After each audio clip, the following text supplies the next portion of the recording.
할 필요가 있지 않느냐 하는 것이죠. 그래서 이제 이런 문제들이 있고 여기에 관련된 주요 규범들이 있습니다. 국제 물품 매매에 관련해서는 CISG, 또 인코텀스가 있고요. 헤이그 규칙, 헤이그 비스비 규칙, 함부르크 규칙, 요거는 이제 해상 운송 관련한 국제 운송법이라고 할 수 있습니다.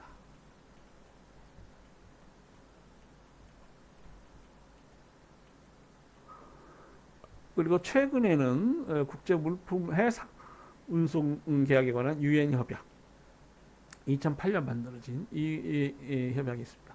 이 협약은 1978년 협약이 신통치 않아서 만들어진 협약이에요. 이 헤이그 규칙이나 헤이그 비스비 규칙은 주로 선진국 이해를 반영했다라고 이렇게 평가됩니다. 그에 비해서 함부르크 규칙이나 국제 물품 해상 운송 계약에 관한 협약은 못 사는 나라들 후진국 이해를 많이 반영했다. 그럼 선진국이라는 건 뭐겠어요? 운송 계약. 운송 계약에 있어서 당사자는 이제 운송인하고 그 선박을 이용하는 화주들이 있겠는데 주로 운송인은 선진국 기업인 경우가 많습니다. 이 선박이라는 게 굉장히 비싸잖아요. 자본. 그러니까 세계 시장 자본주의 체제하에서 이 선주는 선진국인 경우가 많고요. 그러니까 헤이그 규칙, 헤이그 비스비 규칙은 해상 운송 계약 당사자 중에서 운송인, 선주에게 굉장히 유리하게 돼 있는 것이다. 이렇게 이제 보고 이제 이에 대한 반작용으로 1978년대라고 하면은 유엔이 만들어지고 유엔이 이제 총회 체제로 많이 이양하는 그런 시기입니다. 그러니까 유엔 기구 중에서 안보리는 뭐 상임이사국도 5개국, 미국을 비롯해서 미국, 영국, 프랑스, 중국, 러시아 5개 상임이사국. 지금도 뭐 그런 체제라고 할 수 있는데 70년대, 80년대 총회는 어떻게 보면 좀 장식적이라고 할 수 있어요. 근데 이제 70년대, 80년대에 들어오게 되면 대부분의 나라들이 이제 제국주의 체제로부터 독립하고 신생 독립국들 숫자가 무지하게 많아지게 됩니다. 그래서 77그룹이라고 여러분 들어보셨어요? 개발도상국 77개 국가가 모여가지고 유엔에서 단일한 실체로 뭐 활약한다. 그렇지? 그런 시대입니다. 그래서 이제 점점 국제사회가 어떻게 보면 민주화된다고 할 수 있을까요? 근데 국제정치에서 민주화라는 건 의미가 없어요. 왜냐면은 민주화라는 건 이제 시민의 머릿수, 뭐 다수주의가 절대는 아닙니다만은 이제 시작이 다수주의 시민의 머릿수인데 중국 같은 나라는 뭡니까? 뭐 10억이 넘잖아요. 그런데 민주주의 한다고 해서 10억이 넘는 중국하고 저기 어디 뭐 인구 몇만 명의 작은 나라하고 똑같다? 라고 하는 게 이제 민주주의나 정의에 부합하는지 뭐 좀 의문이 됩니다만은. 그러니까 이제 국가 단위라면은 이게 보수적 성격이 기본적으로 있을 수밖에 없어요. 뭐 절대군주 국가는 이제 국제법적으로 뭐그 나라가 무슨 보훈권 절대 국가냐, 보훈권 전제주의 국가냐, 민주주의 국가냐 이게 신경을 안 써. 그냥 국가적 실체, 실력이 있느냐. 여기에 그 국가성의 기준을 주기 때문에 기본적으로 국제사회가 무슨 다수주의 뭐 이런 거에 기반하기가 어려워요. 그래서 아까 그 리얼리스트 로드 현실적으로 국제정치를 이해하는 것이 상당히 유력하다.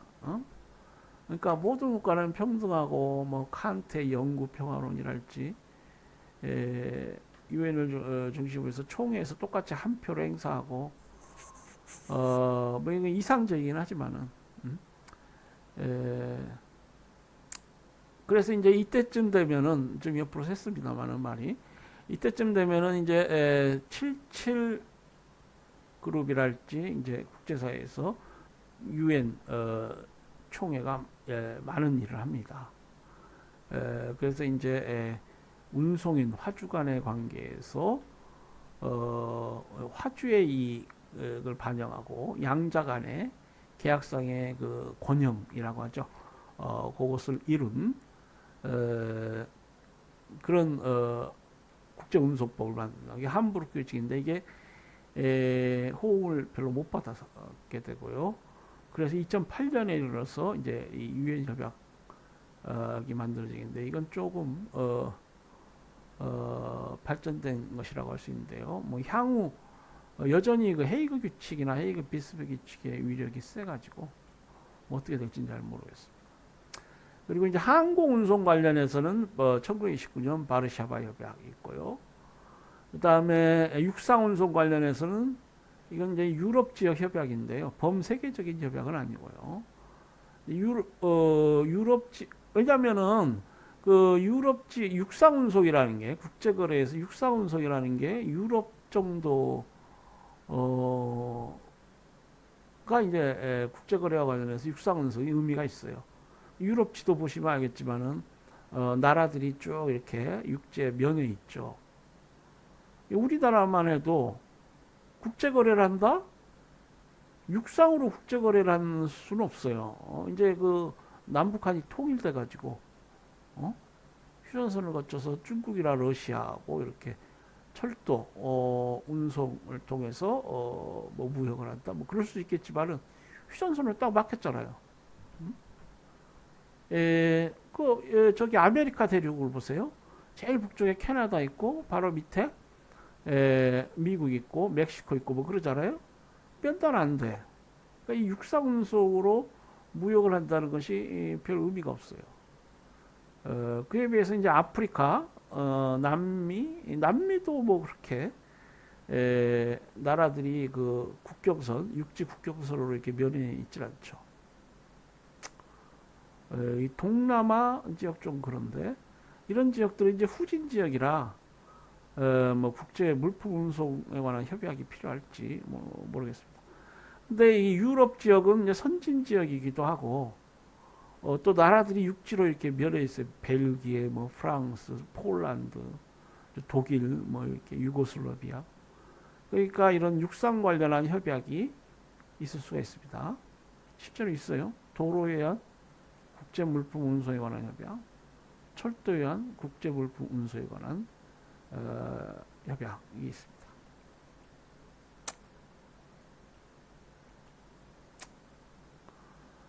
그리고 이제 여러 운송 방식이 복합된 복합 운송 계약을 체결하는 경우가 많이 있습니다.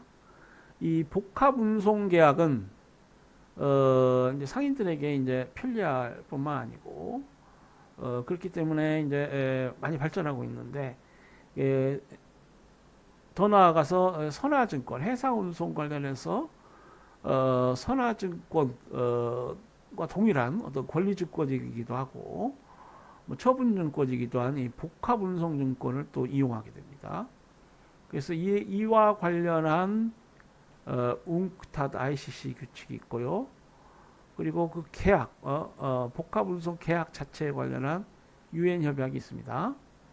뭐 뒤에 대금 지급 관련해서 뭐 신용장 공부하고 그럴 때 이 선화증권이나 이 복합운송증권은 매우 중요한 의미를 갖습니다. 왜냐하면 이 운송증권은 물품의 소유권을 화치하고 있는 권리증권이거든요. 그러니까 이게 국제 매매 거래에 있어서의 특징인데 매매 거래에서 중요한 건 뭡니까? 물품하고 쉽게 얘기해서 물품하고 대금이죠. 매수인은 물품 대금을 지급해야 되고 매도인은 물품을 인도해야 되는 거 아닙니까? 이게 매매계약 가장 중요한 것이고 뭐 국제 매매 거래, 매매 계약도 역시 마찬가지입니다. 물품과 대금인데요. 이 국내 매매 거래에서는 뭐 장거리 운송이랄지 뭐 해상 운송 이런 것들이 보통 이용되는 경우가 없죠. 어? 물론 전혀 없다고는 할 수 없지만은 그렇지만은 이제 국제 운송의 경우에는 아니 국제 물품 매매 거래의 경우에는 에, 대부분 뭐 해상 운송을 통해서 이게 이루어지는 경우가 많고요. 요즘은 이제 복합 운송 계약이 이용된다고 그랬죠. 이때 그 운송인이 발행하는 운송증권은 물품하고 등가의 의미를 갖습니다. 물품이라고 할 수 있어요. 물품의 소유권이 그걸 우리가 법적으로 물품의 소유권이 화체되었다. 이렇게 얘기해요. 화체되었다. 권리증권, 처분권성을 갖습니다. 그러니까 대금을 지급받으려면은 물품의 인도와 대금 지급은 이제 동시행 관계가 있고 물품의 인도와 상환으로 대금을 지급하게 돼 있는데 이 복합운송증권, 해상운송증권, 선화증권 이런 것들은 물품과 등가 시대이기 때문에 이런 증권이 은행에 제공될 때 그와 상환으로 대금 지급됩니다. 신용장 거래에 있어서 이게 매우 중요한 것이고요. 이 신용장 3서류 중에 하나가 이 운송증권입니다. 그래서 이제 그 관련한 여러 가지 법 규범이 필요해요. 그래서 웅크타드 ICC 규칙이 있습니다. 이 웅크타드는 UN 무역개발회의, UN 전문기구입니다. 무역개발, 무역을 하고 개발하자. 그러니까 이게 주로 개발도상국, 후진국의 이익을 대변하는 그런 UN 기구입니다. 과거의 북한과의 경협 관련해서도 이게 많은 역할을 했고요. 콘소시엄을 형성해서 북한 경제를 개발하려고 하기도 했고 그랬죠. ICC는 이제 국제상업의 이소고요. 이 두 기관이 협력해서 만든 규칙입니다. 그리고 이제 그 운송 외에 보험이 많이 이용된다고 그랬죠. 근데 이제 운송 관련해서는 이렇게 법이 국제거래 관련해서 의미 있는 법이 국제 협약, 조약의 형식으로 이렇게 존재합니다. 법원이 조약의 형식. 그런데 이제 보험 관련해서는 국제보험법제가 없다고 보고요. 이제 주로 이 보험회사들이 영국 국내법을 원용합니다. 그러니까 이제 보험계약을 체결할 때 영국 해상보호법에 따르자 뭐 이런 경우가 대부분입니다. 그래서 이 1906년 영국의 국내법이에요. Marine Insurance Act of 1906. 1906년 오래된 국내법이죠. 이것이 중거법이 되는 경우가 많습니다. 국제거래를 공부하려면 이런 법을 공부해야 돼요. 그리고 이제 신용장 통일규칙은 UCP, ICC가 만든 법이라고 그랬죠. 뭐 자치규범이고요. 신용장 거래를 규율하는 대표적 규범입니다. 대부분 UCP, 은행들이 UCP를 따라서 이 거래를 규율하자 뭐 이렇게 신용장 계약을 체결하면서 그렇게 하기 때문에 신용장 통일법이에요. 적용될 중거법이 되는 것입니다. 자, 그 외에 이제 그 국제 민사소송, 국제 소송 관련해서 몇 가지 주요 협약들이 있습니다. 1965년 민사 및 상사 문제에 관한 재판상 및 재판의 서류의 해외 송달에 관한 협약. 우리가 줄여서 송달협약이라고 불러요. 송달협약. 그러니까 국제거래에 관련해서 분쟁이 발생했다. 이걸 소송에 의해서 해결하자. 원고가 관할권 있는 법원이 대한민국 법원이다라고 해서 대한민국에 소송을 제기했어. 그럼 대한민국 법관이 최초로 해야 될 일이 뭐예요? 원고의 소장을 피고한테 송달해야죠. 이런 협약이 없으면은 그것도 안 되는 거야. 국제사회가 협조해야 돼요. 그래서 이런 송달협약이 있고요. 1964년 민사 및 상사 문제에 관한 해외 증거조사에 관한 협약. 이 증거조사라는 거, 이 강권적 처분입니다. 뭐 여러분 신문지상을 통해서 많이 접하시죠. 뭐 수사 기관이 뭐 증거를 수집하기 위해서 인권을 침해하고 뭐 그랬다. 그 우리 법원도 역시 마찬가지입니다. 그러니까 민사소송법은 공법이에요. 앞에 시작은 민사라 말이 붙었지만은 우리가 공법 사법 분류할 때 민사소송법은 공법으로 봅니다. 왜냐하면 법원과 당사자, 민사소송 당사자 간의 권리 의무 관계가 뭐냐, 요걸 정하고 있는 법이기 때문에 법원이 우월한 지위에서 이 국가 기관으로서 재판을 진행하고 여러 조치들을 하고 뭐 그렇기 때문에 그와 관련된 법이기 때문에 뭐 법원이 잘못 조치하면 이제 뭐 대리인이라고 그러죠. 뭐 변호사들이 뭐 항고하기도 하고 뭐 그런다면은 민사소송법 위반했다. 뭐 그러잖아요. 그러니까 이 증거조사 이거는 강권적 성격, 그러니까 불평등한 관계에서 법원이 우월적 지위에서 행합니다. 자, 그러면은 이 법원이라는 것이 국내에서나 이게 국가기관이고 우월적 존재지. 저 미국이나 영국에서 우월적 존재라고 할 수 있겠습니까? 그러니까 국제사회가 협조를 해서 해외에서 증거조사를 할 수 있겠습니다. 그래서 이 증거협약이라고 우리가 줄여서 불러요. 증거협약이 있습니다. 증거협약.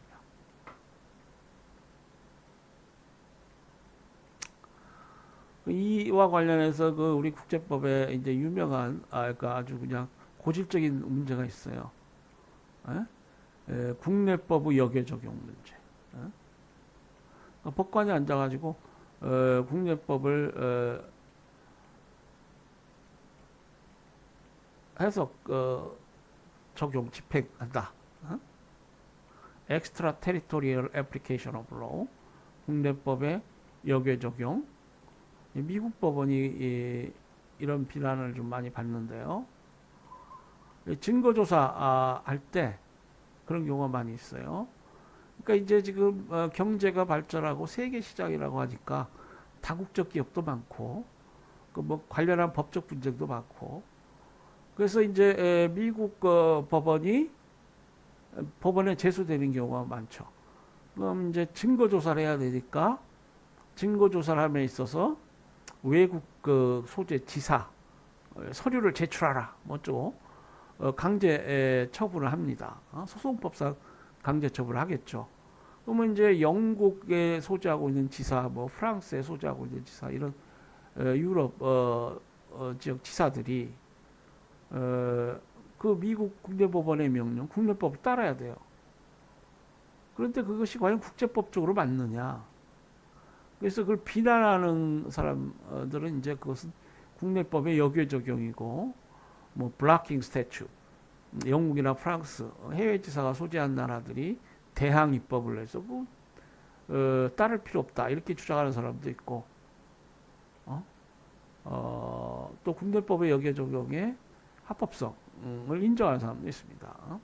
미국 법원이 위법한 행위라는 것이 아니고 자국의 법에 따라서 자국과 관련된 해외 소재 기업이라고는 하지만은 이게 보통 보면은 어떤 그 실질이 미국 기업으로서의 실질을 갖는 경우가 많습니다. 그걸 적용하다 보니 그렇게 된 것이다. 이렇게 합법적으로 해석하는 그런 사람도 있는데요. 그런 문제들이 있다는 것입니다. 그래서 이런 증거협약이 필요해요. 이런 걸 통틀어서 우리가 사법공조라고 합니다. 국제사회에 있어서 사법문제죠.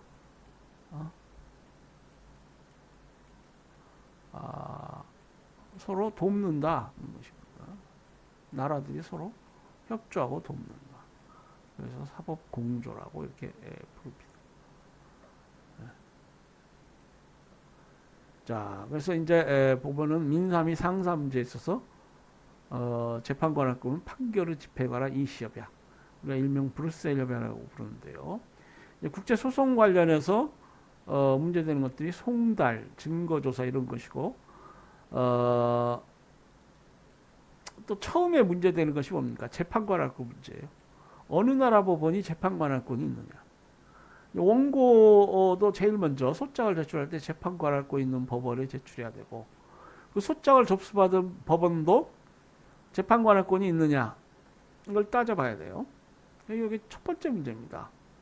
두 번째 문제가 송달 문제쯤 되겠어요. 그리고 또 증거조사 문제고요. 자, 그럼 송달을 하고 뭐 증거조사를 하고 판결을 내릴 것입니다. 그러면 이 판결을 이제 집행하는 문제가 있습니다. 책임 재산이 뭐 외국에 소재한다 할지 하게 되면은 이 집행 문제가 발생해요. 뭐 우리 동기 변호사가 큰 성공을 거둔 사건이기도 합니다만, 그 일본 강제징용 관련 판결. 이 동기 변호사는 매우 현명해서 지금 국내 그 일본 회사들의 국내 재산을 다 이렇게 보존 소송을 통해서 이렇게 보존해 놨어요.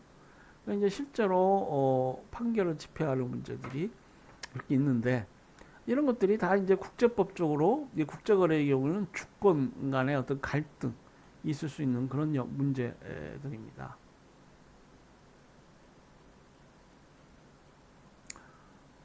그래서 이제 그 판결의 이 집행 문제, 우리 국제민사소송법 관련해서 이제 국내법상 외국 판결의 집행 조항을 두는 경우가 많이 있습니다. 뭐 대부분 국가 그런데 우리나라도 지금 민사소송법, 민사집행법이 있고요. 과거에는 민사소송법에서 이제 판결의 집행 조항을 두었었는데 지금은 민사집행법에 두고 있어요. 근데 이제 유럽 지역은 이게 뭐 EU 유럽 연합이라고 해서 어떤 초국가적 기구로 이렇게 통합되어 있는 체제이기 때문에 이게 국내법에서 구구화 개혁을 하지 않고 브뤼셀 협약이라고 해서 재판권할권 판결을 집행에 관한 협약이 있습니다.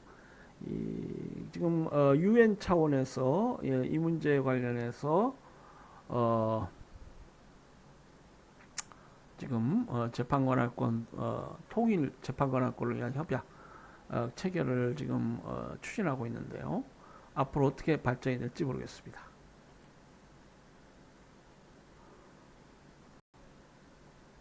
그리고 그 재판관할권 판결 수행 관련한 유럽연합 이사회 규칙이 있고, 이게 다 절차법적 영역인데요. 우리 국제거래법 공부하는 사람이 한번 들어봐야 될 그런 법들입니다. 운스트랄 중재규칙, 국제상사중재에 관한 운스트랄 모범법, 이런 것도 있고, 네.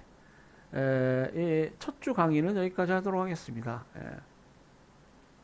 그래서 이번 첫 주 강의는 여러분 좀 부담 없이 들으시면 되겠고요. 다음 시간부터는 이제 CIC에서부터 좀 자세하게 들어가겠습니다만은, 그러나 이 첫 주 강의를 통해서 이 국제거래법이 무엇이고 이게 역사적으로 어떻게 발전해 왔고 우리가 다른 규범들이나 관련해서 어떻게 이걸 이해하고 어떤 특성이 있는지 그러한 어떤 기본 골간에 관해서 여러분이 좀 이해를 하시면 좋겠습니다. 제가 그런 시간을 가져봤고요. 네, 수업 들으시라고 수고했습니다. 예, 다음 시간에 또 찾아뵙도록 하겠습니다. 감사합니다.